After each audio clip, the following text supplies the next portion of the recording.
Hello everyone, and welcome to my Days of Our Lives official channel. I hope everyone is having a wonderful day. Before we begin, please hit the subscribe button and give this video a thumbs up. Paulina's biopsy. Sloan's disturbing revelation. Holly admits to Nicole.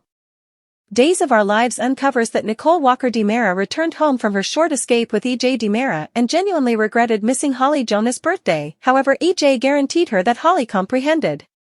Nicole made the decision to go up to Holly's room to check on her because Holly usually wakes up by Christmas time. When Stefan DiMera dragged himself in, he appeared rough, leaving EJ alone in the living room. Stefan conceded he'd been at the jail clinic the entire night since Gabby Hernandez DiMera had a wrecked leg. After Stefan accused himself, he concluded EJ merited some fault since his sibling would not assist Clyde Weston with his medication business. EJ acknowledged Clyde went to Stefan, all things being equal, and that he was undermining Gabby to keep him in line. Stefan acknowledged that Clyde had also threatened Trip Johnson in order to secure Ava Vitale's cooperation.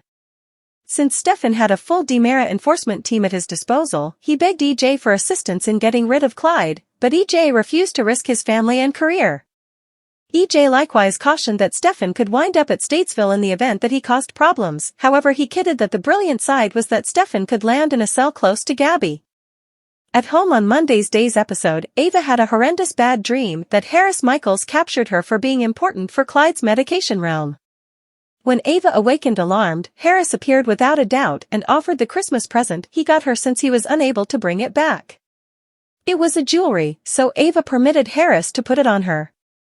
Harris called Ava lovely and expected one more opportunity since he failed to see the reason why she was driving him away.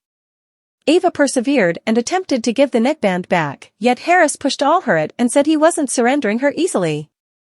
Back at the DiMera Manor on Monday's DOL show, Holly stirred with a headache and was frightened when she understood she'd called Johnny DiMera the previous evening. Nicole found Holly taking ibuprofen and immediately acknowledged she smelled of liquor, so Holly conceded she drank some scotch from the small-scale bar since she was exhausted and miserable. Nicole comprehended that all that occurred with the child had been difficult for Holly, including the new Jude Brady seizing disaster. Holly likewise indicated about something that occurred with Johnny, however she wasn't prepared to discuss it yet. After Nicole concluded Holly could utilize some natural air, they made a beeline for the town square. On a seat, Holly informed Nicole regarding her affections for and was worried about what she might have said when she intoxicated dialed him. Nicole felt for Holly, but she gently reminded her that it wasn't love but rather infatuation. At Eric Brady and Sloan Peterson Brady's place, Sloan acted entertaining about Eric needing to place Jude in the St. Nick onesie Nicole gave them. Eric reminded Sloan that Nicole required help and not jail, but rather Sloan actually didn't need the hijacker even close to Jude.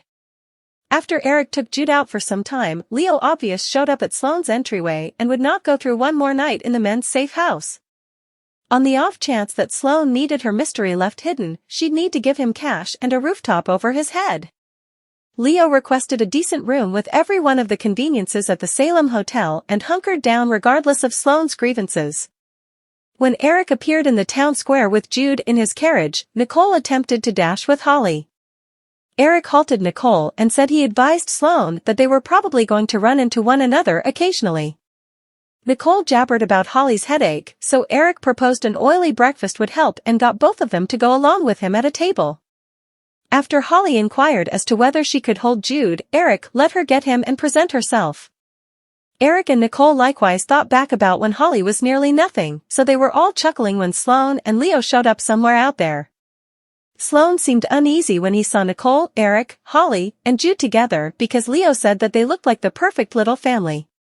At the emergency clinic on Days episode, Paulina minimized her side effects to Kayla Johnson. Chanel Dupree stayed concerned and referenced the protuberance on Paulina's neck. Kayla was unable to determine for Paulina whether the nodule was cancer based on a physical examination. Kayla recommended that there was a decent chance it was harmless, however she figured Paulina ought to have a biopsy certainly. Concerning Paulina's different side effects, Kayla recommended it seemed like an instance of hypothyroidism, which could be treated with an everyday pill. In any case, Paulina required further testing and planned to see an endocrinologist. Chanel couldn't express gratitude toward Kayla enough for all her assistance, so Kayla conceded there really was something Chanel could accomplish for her. On Monday's Days episode, Kayla needed someone else to read the nativity story because she had to dress up as Santa and fill in for him. Paulina spoke up that she would make it happen, so she pleasantly read to the youngsters at the medical clinic before long. Days of Our Lives say Paulina will confront more news on her condition in the approaching episodes. A Christmas supper brimming with adoration and cumbersomeness. Days of Our Lives unite the Kyriakis family for these special seasons. Tragically, things get pretty off-kilter for some. Be sure to tune in to see how everything plays out. Days of Our Lives spoilers features. The Kyriakis family assembles at the manor for their most memorable Christmas without Victor. Might Maggie at any point grin through her bitterness? She might not experience an excessive amount of difficulty flipping around her grimace when Xander brings Victoria around. It goes without saying that Sarah will be overjoyed to have her child back for the holiday. What's more, she's delighted to see Xander as well. Will those old flashes reignite between them? Father and child. Things simply aren't something very similar among Justin and Alex. This is their most memorable Christmas, not being father and child. Much to their dismay, they really are, and supper visitors Teresa and Constantine are lying liars. Talking about Constantine, he has a declaration to make, and not every person will like it. Does this mean he's staying close by? Furthermore, provided that this is true, does he have an arrangement to help himself? Adversaries and pseudo-nemesis. Over at the cafe, Ava spends her Christmas tense and edgy. She's expecting one more shipment from Clyde and she's not anticipating it. Adding to her pressure is Stefan. She disagrees with him, including EJ, in the mix. How might he venture to go to his obscure relatives for help, particularly one who despises her as much as EJ? Doesn't he figure out what's in question? Indeed, he does. That is the reason he got it done. Across town, Ava's nearly sweetheart is a forlorn man who feasts with two other desolate men. Harris, Chad, and Everett fellowship and attempt to capitalize on the occasion. Thanks for watching. If you like this video, so please don't forget to subscribe my channel and don't miss any update.